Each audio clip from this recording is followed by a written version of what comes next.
Thank you for joining Wars of the Rosies as we continue with part 54, lesson 53 of the Illuminated Faith, Mystical Interpretation of the Gospel of St. John by R. Swinburne Clymer.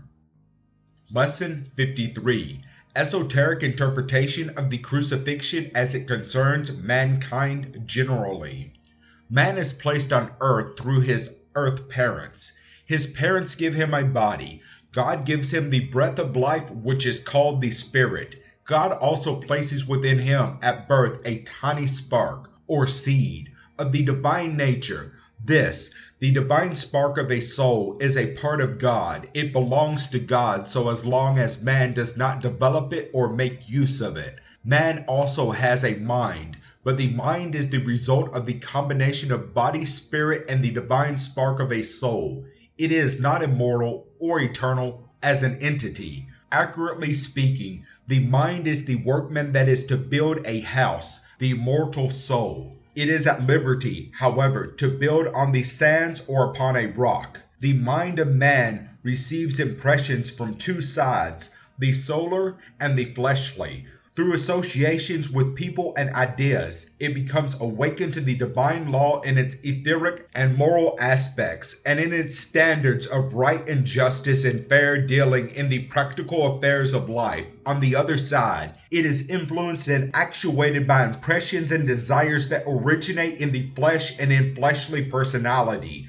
This dual receiving of impressions gives man a dual nature, so to speak, and leads to a conflict within himself. The desires of the flesh have the better of the conflict in the beginning, because they always pertain to those things that can be seen and felt and heard. Therefore, through the dominant inclinations of the flesh and of the fleshly personality, it is said that man is following the flesh.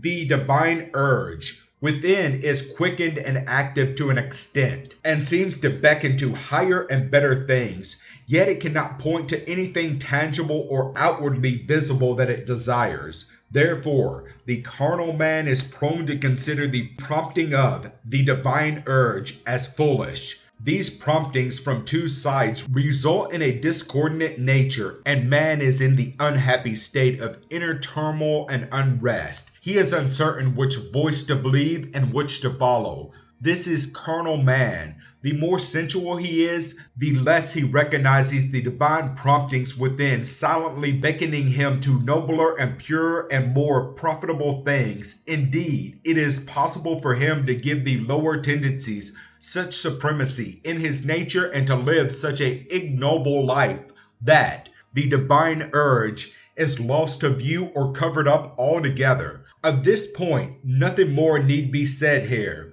To follow the other possibility, the possibility of giving supremacy to the solar side of his nature, the more man heeds the warning and the guidance of the inner prompting, the more he comes to realize the fleshly and perishable things have for him no sure help, no sure reward. Through suffering, losses, sorrow, illness, he comes more and more to seek help and comfort and guidance from within, the divine center, or from some superior power to which he prays. For he may not yet recognize that the superior power to which he prays has its center within his own being. He looks more and more beyond temporal interest for light and solace and knowledge, until finally his mind is fully convinced of the fact that all superior and satisfying interests are connected with the soul and with the inner light. He sees that the flesh is perishable and that the mind is perishable, that the soul is the only feature of his existence that possesses the possibilities of eternal life. As these truths dawn on him more and more clearly, he tries more and more to live in harmony with them. In time, he comes to see that the standards of right and justice and love in the world of activities are but one aspect of the divine law, the law of the universe. Hitherto, he has been considering ethics and morals and justice, and unselfishness and right living in relations with men as the only aspect, the only requirement of the divine law. Gradually, it may be very gradual, the truth dawns on him that correct morals and perfect ethics can never merely of themselves satisfy the deeper cravings of his nature.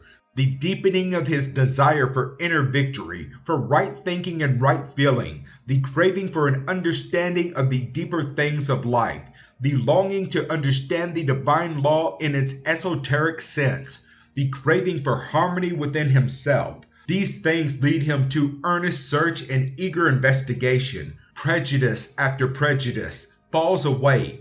Opinions, hitherto settled and pronounced, lose their hold upon him, and his nature becomes more and more open to the deeper things of the law. But as the desire for deeper and truer knowledge increases, as the desire for a truer and a purer thought victory deepens, as the longing for right feeling and right thinking intensifies, so also does the conflict in his nature deepen and increase and intensify.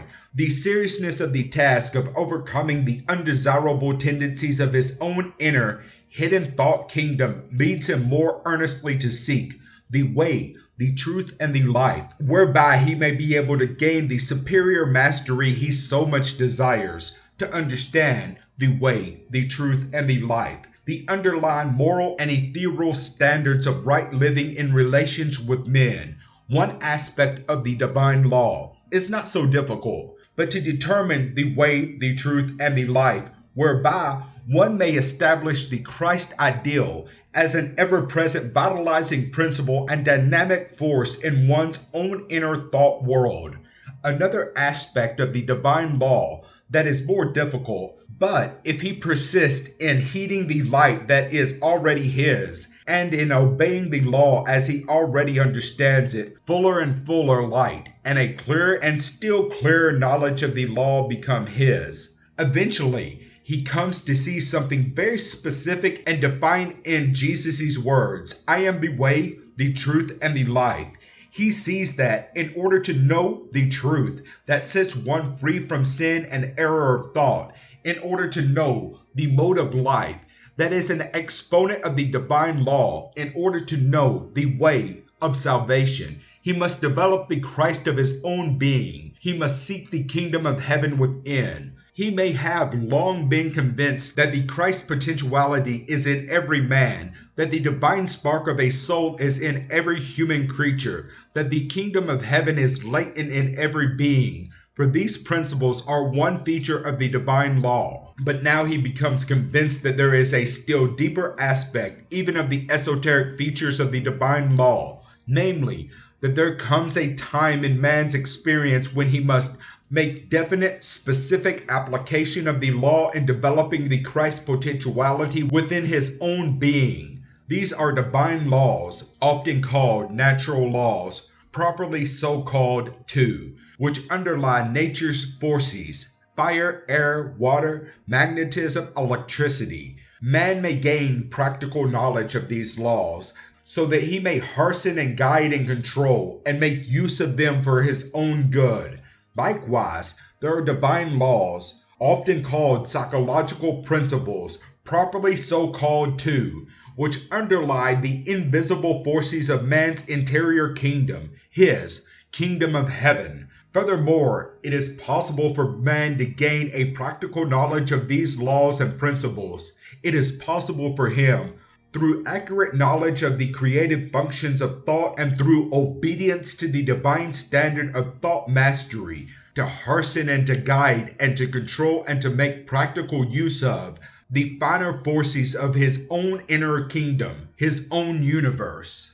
There comes a time in his experience when man cannot be satisfied. He cannot find peace and harmony within himself until he learns to make practical application of the divine law in fanning the spark of divinity in his own nature into an all-consuming flame of Christ's potency. The laws and the principles underlying the feeding and the nurturing of the Christ flame are what Jesus referred to as the esoteric significance of the way, the truth, and the life.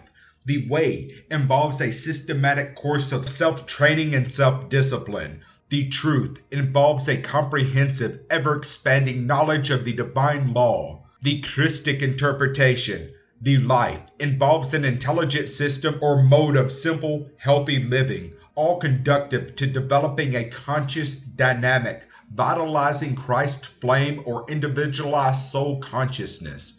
The mind of man thus becomes thoroughly and fully awakened to the sacred mission of directing its own creative powers towards fanning and feeding the fire of the soul, which is already partially awakened and quickened to activity and already partially illuminated. He must purify, cleanse, and refine the desires of the heart. He must refuse to gratify the cravings of a selfish personality. He must encourage and cultivate the qualities both of strength and of grace that represents the Christ ideal. This process of transmuting lower tendencies into higher, of removing the drows and the poisonous taints of carnality by subjecting them to the consuming flame of the Christ love, of refining the coarser, heavier vibrations of his nature, of denying the unworthy and unnecessary desires of the flesh, and of replacing them with the pure desires of the soul. This process is a crucifixion.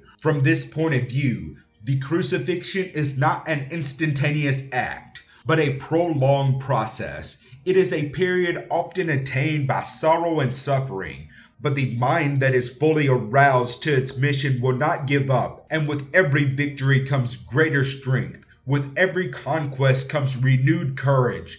This process continues and the soul grows apace, and finally attains consciousness of itself and of the infinite. The personality which represents the carnal man is transmuted into the individuality which represents the solar man. Thus, in conscious experience, man attains Christhood. But the culminating crisis of the crucifixion, nevertheless, is yet to be reached. The body which has been transmuted must go through the final fire, and this is the death of all that remains of the carnal body. There is a moment of unconsciousness. The body is dead, it is buried, it is unconscious. And now arises the soul, and through its arising, it is glorified. It has been baptized with the Holy Ghost as with fire.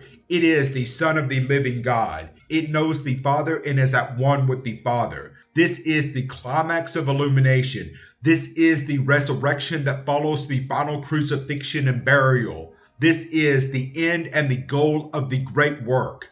This is the triumph of love in human experience. The Christ flame is the flame of universal love. John, the philosopher of love, reveals in his gospel the power of love to redeem the soul of man from the entanglements of materiality in which it has become involved by reason of its earthly pilgrimage.